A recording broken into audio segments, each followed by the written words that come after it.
Bom, gente, sejam todos bem-vindos, bem-vindas aqui à tela do meu Windows 10. Eu tive que voltar para o Windows 10 e eu vou contar um pouco para vocês dessa minha saga, desse meu retorno aqui ao Windows 10, o que que isso aconteceu e o que que de legal eu encontrei aqui no W10, depois de ter ficado aqui basicamente um ano fora do Windows 10. Ah, encontrei diferenças, enfim, vou fazer aqui um comparativo até a título de curiosidade para quem pensa em ir para o Windows 11 ou até mesmo voltar para o Windows 10. Vou fazer a chamadinha do canal então, vamos lá. TTS Supremo. Bom, como eu estou gravando aqui no Windows, a gente tem uma série de limitações aqui, enfim, né, fazer o quê, né? O Windows é proprietário, mas é limitado, não deveria ser assim, né? Então, enfim, tenho aqui algumas limitações aqui de áudio, vou procurar não falar em cima do TTS, né? Aquela velha história de sempre, né? Inclusive, curiosamente, eu uso, por exemplo, aqui o Galaxy Buds Live, aquele fonezinho aqui da Samsung, conectado via Bluetooth no Pop! OS e no Windows não rola mesmo, assim. Enfim, eu tô sem Bluetooth no Windows, enfim, e tá tudo ok aqui. Eu achei que fosse uma questão relacionada ao Windows 11, mas aqui no Windows 10 também tô sem Bluetooth aqui, ao passo que lá, enfim, no Pop! OS eu tenho tudo, né? Inclusive eu mando o áudio do meu telefone para o notebook, né? Então veja que interessante isso, né? Ah, pessoa da baixa visão ou que não tem deficiência visual está percebendo aqui o Windows 10 bonitão, ele está realmente bonitaço. Eu fiz algumas otimizações aqui na barra de tarefas, principalmente. Ah, tirei algumas coisas daqui, isso é fácil de fazer. A gente vai lá na personalização, ou enfim, bate com o botão direito do mouse em cima da barra de tarefas e do menu iniciar e desmarca ali algumas coisas, né? E isso vai influenciar também para a gente ter um pouco mais de ganho de desempenho, né? Então, enfim, né? É claro que tem algumas configurações aqui na barra de tarefas, ah, que, por exemplo, dizem respeito à baixa visão, mas eu não sei se afeta realmente, né? Porque, enfim, eu tenho uma playlist que é sobre baixa visão, tá? Então, enfim, uma playlist modesta, mas ela existe. Aonde, enfim, esse canal é um canal preponderantemente atuante nessa questão do texto do speak, do TTS, daí inclusive o nome, né? Eu não acho muito bacana assim você, enfim, procurar aproximar demais o rosto para tentar se orientar pela sua baixa visão, né? Então, se você se enquadra nessa questão de baixa visão, é um pouco complicado, né? Porque baixa visão é 30%, segundo a lei, segundo aí os tratados internacionais, 30% do melhor olho, né? Então, enfim, né? O resto é gambiarra brasileira, jeitinho brasileiro que foi dado aqui, né? E não vamos entrar nesse mérito. Mas, enfim, partindo desse princípio de que você não ultrapasse os 30% e que óculos não resolva para você, não sei se é interessante usar o resíduo visual para se orientar por ele, né? Então, aqui na barra de tarefas eu também coloquei ícones pequenos, porque eu não me oriento por esses ícones, né? Eh, Eu me oriento basicamente por uma função que os leitores de tela têm, e tanto o NVDA tem essa função quanto o próprio narrador, que é de apontar o ponteiro do mouse para o objeto e esse objeto ser falado. Quando a gente não tem esse retorno, quando esse objeto ele não é falado para a gente, é porque já é um indício de que alguma coisa não está bem com aquele código, alguma coisa não está bem com, enfim, com aquela para ele nos voltar esse componente, esse elemento, ele precisa nos retornar o que ele é. Inclusive face a algum contexto. Eu vou dar um exemplo para vocês do porquê eu não usar o meu resíduo visual aqui na barra de tarefas. É uma barra de tarefas que está pequenininha, até elegante, tem um monte de coisa aqui que não está sendo exibida. Por exemplo, ao invés de ter aquele campo de busca, tem só um íconezinho pequenininho. E vocês vão perceber que isso não quer dizer absolutamente nada. Fica mais bonito, lógico. Acho que a gente ganha desempenho. Mas basicamente eu não uso o resíduo visual para ver isso, né? Então eu vou apontar o mouse para lá, ó. Vamos descer com ele. Iniciar. Olha, iniciar, ó, e do ladinho do iniciar, Iniciar aqui para pesquisar. a pesquisa, ó. Beleza? E assim consecutivamente, Microsoft Edge. ó, ele tá lendo. Explorador de arquivos. Microsoft Software. Beleza? Eu sei que eu tô ali 98. embaixo ali, Também. porque o meu resíduo visual me permite saber que eu tô ali embaixo. Mas eu não conseguiria nem saber o que que era aquilo ali que tá ali embaixo se o TTS não me retornasse. Se aqui no caso o NVDA não me retornasse essa informação do que é o ícone, né? Firefox. Mesmo que esse ícone tivesse aqui com os menus grandes, aliás, com os ícones grandes, eu não os conseguiria ver. E da mesma forma, enfim, a galera da baixa visão que realmente é enquadrada nessa questão de baixa visão. É claro que o Windows 10 e a Microsoft tem recursos como, por exemplo, o Zoom. Eu adoraria dar o Zoom aqui para mostrar para vocês. Eu já tenho conteúdo sobre a lupa do Windows, que é excelente. Eu vou deixar o link aqui na descrição também.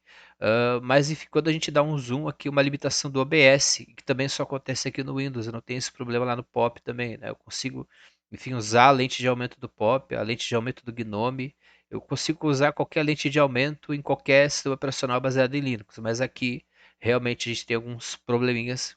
Ainda não parei para resolver, deve ter solução, mas enfim, eu já tentei algumas e não dá para a gente ficar, né, o tempo todo tentando resolver paradinhas que nem eram para estar acontecendo, né? Bom, dito isso com relação a essas questões relacionadas à barra de tarefas, vem já uma primeira observação. No Windows 11 isso não acontece. Essa paradinha aqui, ó, de apontar,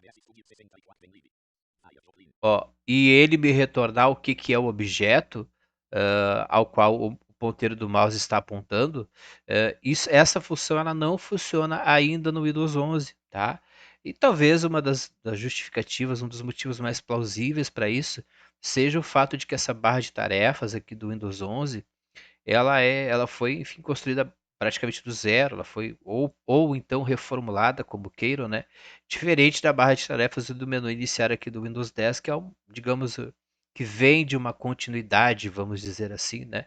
Até porque quando a gente entra aqui no, enfim, em algumas regiões do Windows 10, a gente se depara com coisas que estão aqui desde, sei lá, desde o Windows 7, por exemplo, né? Um exemplo disso é o painel de controles, que parece que agora na 22H2 vai ser reformulado, parece que sim, né? Vai vir junto com as novas mudanças trazidas por essa atualização, porque o que ando dizendo aí é que a 22H2 seria o que deveria ter sido o Windows 11 desde o início. Então vejam vocês, né? Talvez isso explique a falta de acessibilidade nessa região, especificamente falando dessa função que os leitores de tela têm. Isso inclusive afeta o narrador também não consegue, quando a gente aponta o ponteiro do mouse para o objeto ali na barra de tarefas, ele também não nos retorna, né? Eu vou continuar esse conteúdo, mas antes eu queria pedir para que você, por favor, deixe o seu like aqui, o seu triplo C, curtindo, comentando e compartilhando o conteúdo aqui do TT Supremo, para que ele chegue ao número cada vez maior de pessoas que se interessam em acessibilidade, assim como vocês, beleza? Dei uma chegadinha ali nas descrições dos vídeos também. De quando em quando tem conteúdo suplementar, tem link ali, enfim, tem uma série de paradinhas, inclusive contatos comigo. Quero separar aqui para vocês dois desses contatos no meu Twitter, @NeymarBorges1. Vai ser um prazer bater um papo sobre acessibilidade com vocês por lá. E o ttssupremo@gmail.com é o e-mail aqui do TTS, e-mail e Pix. Vai ser um prazer tomar esse cafezinho aí de vocês, se vocês acharem que esse é o caso. Adoramos café aqui do TTS. Bom, gente, seguindo a nossa saga aqui no Windows 10, tem algumas coisas que a gente percebe, por exemplo, como desempenho na web, que o desempenho na web entre o Windows 10 e o Windows 11 face à acessibilidade, aqui no Windows 10 está melhor. Então eu senti uma grande diferença, assim, eu senti uma grande,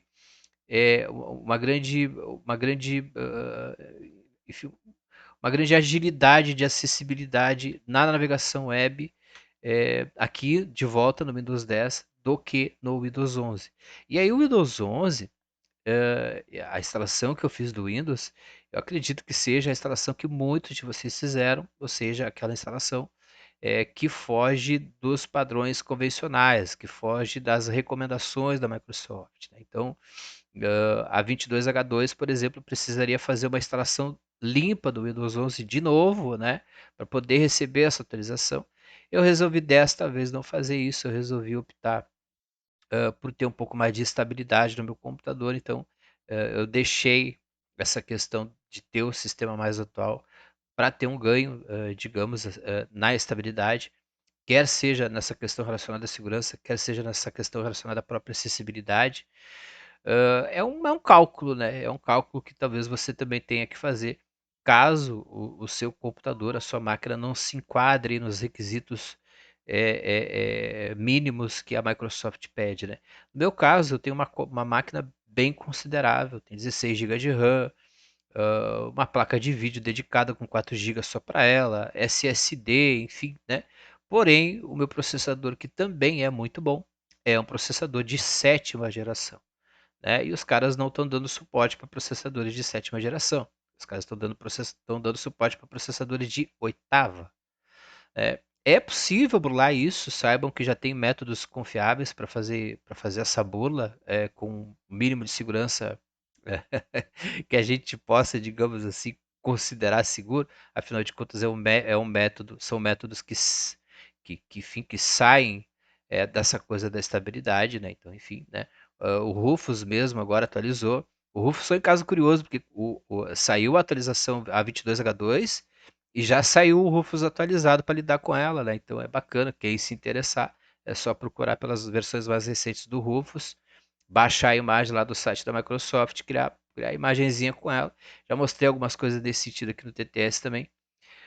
O cálculo que eu fiz e esse comparativo que eu estou tendo aqui de uma semana usando novamente o Windows 10 provou que meu cálculo foi correto, pelo menos para minha realidade. Aqui eu estou tendo um pouco mais de estabilidade e eu estou tendo um pouco mais de instabilidade. O NVDA está lidando muito melhor com o Windows 10 ainda.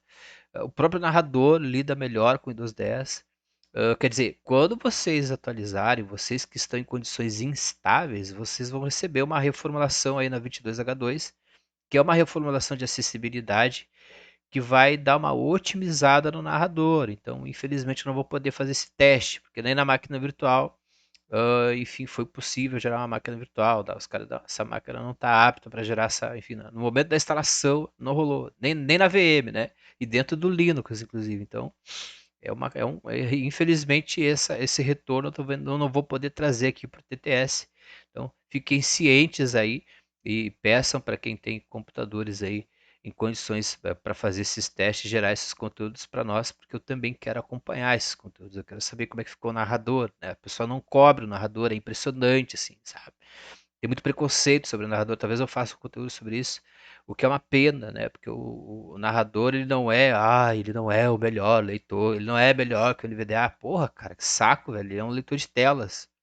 Enfim, ele é uma conquista nossa. Enfim, né? Foi uma grande vitória frente a uma gigante. Tipo, grande, grande, e talvez a maioria das pessoas que são críticas ferrenhas do narrador sequer sabem o tamanho dessa conquista, o que foi essa conquista, né? Então, é uma bobagem isso, né? Então, é apenas preconceito, essa coisa do fanboy, né? A gente quer saber como é que o leitor tá. A gente quer saber como é que ele tá lidando, porque nem sempre a gente vai ter o NVDA à mão. E agora, provavelmente, a primeira referência que a gente vai ter de leitura de telas no Windows, inclusive para quem está chegando, é o narrador. Então, enfim, né, é isso. Eu queria mostrar para vocês o aplicativo meu telefone, porque aqui no meu telefone, ó, pra achar. Eu cheguei aqui em Apps, tive que fazer umas configuraçõezinhas aqui. Aqui em Apps, ó, eu vou mostrar para vocês uma paradinha que acontecia no Windows 11 e está acontecendo também aqui no Windows 10, ou seja, não é um problema, é um problema do próprio aplicativo vincular ao celular, que é essa questão quando a gente navega para todos os apps, ó. Ó, tô aqui em todos os apps, vou dar setinha para direita agora. E ele, ao invés de falar o nome do app, ele fala todos os apps, ó. Tá de novo aqui, ó, todos os apps. Ocorre que, vamos sair aqui do NVDA e vamos abrir aqui o Narrator, ó. Modo do mouse ligado. Esperar a Maria engrenar Declarar o celular primeiro. janela. Esperar agora que a Maria engrenou. E aí, se eu der uma setinha para direita agora com o narrador ativado, ó, Afinador 3 de 164. Todos os apps. afinador, AliExpress 4. AliExpress, Arroba Voice Network Live. arroba Voice Network, Arroba Voice 1 de 164. próprio Voice. Ou seja, aqui ele está falando Nova de notificação. apps. Ele está falando da lista de apps aqui com o narrador, né? Vamos sair do narrador novamente. Saindo do modo narrador. Fazer aqui o NVDA para a gente retornar. E vamos tentar navegar de novo com o NVDA. Se tudo der certo. Vincular ao celular linha 1 todo. Todo NAS. Vamos lá. Todo NAS. Ó, todos os apps. Todo NAS. Todo NAS.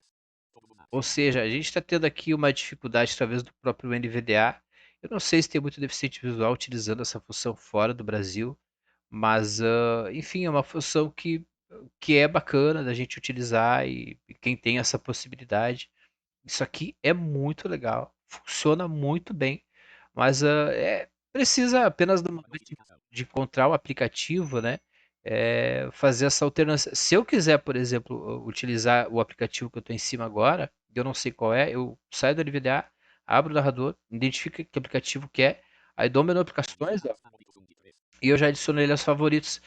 Adicionando ele aos favoritos, eu posso adicionar um aplicativo, por exemplo, eu posso ir em cima do arroba voice e colocar e prender o arroba voice lá no menu iniciado do Windows 10, né? E aí lá vai estar acessível, né? O único problema de acessibilidade aqui era essa listinha, vamos dizer assim.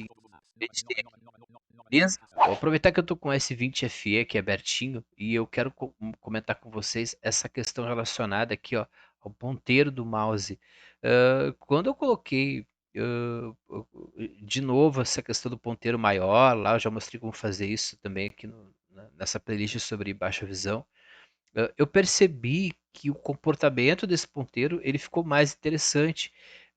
Isso infelizmente não está saindo na gravação também. Não sei se por conta, enfim, do Windows, provavelmente alguma relação entre Windows e OBS, né? Enfim, que a gente não conseguiu encontrar uma saída para isso também. Mas esse ponteiro, mediante o contexto que ele tiver, ele assume uma característica de contraste. Por exemplo, se eu tiver numa página onde tudo tiver preto, o ponteiro fica claro, fica branco. Se eu tiver numa página onde tudo tá claro demais, ou realmente o fundo branco, o ponteiro fica preto. Então isso é muito legal e eu não fiz configuração nenhuma para isso. A única coisa que eu fiz foi ir lá nessa questão do ponteiro do mouse e deixar esse ponteiro maior. Eu deixei ele uns 2, 3 pontos maior. Ele ficou já com uma característica que me atende, mas eu percebi esse comportamento é muito bacana, né? Muito, muito legal. Bom, eu teria muitas outras observações para fazer com relação à acessibilidade aqui no Windows 10, mas eu acho que esse vídeo está ficando um pouco grande e tem algumas coisas muito interessantes acontecendo aqui, e eu quero passar essas coisas pouco a pouco aqui para vocês, dividir com vocês algumas situações com as quais eu estou me deparando. Claro que, infelizmente, como vocês perceberam, a gente tem algumas limitações aqui que não está dando para contornar, pelo menos até o presente momento, mas seguramente a gente vai conseguir contornar, pelo menos no momento que for gerar conteúdos específicos sobre mouse, conteúdos específicos sobre vozes. Vamos tentar entender aqui o que está acontecendo com esse Windows 10, porque realmente o problema não é na máquina, e agora também não é o problema não era estar utilizando o Windows 11, é alguma coisa que realmente a gente precisa entender com o próprio Windows e o meu computador, já que nada do que eu relatei aqui tem me prejudicado no Linux, né? Então, enfim, é uma questão ainda a ser estudada.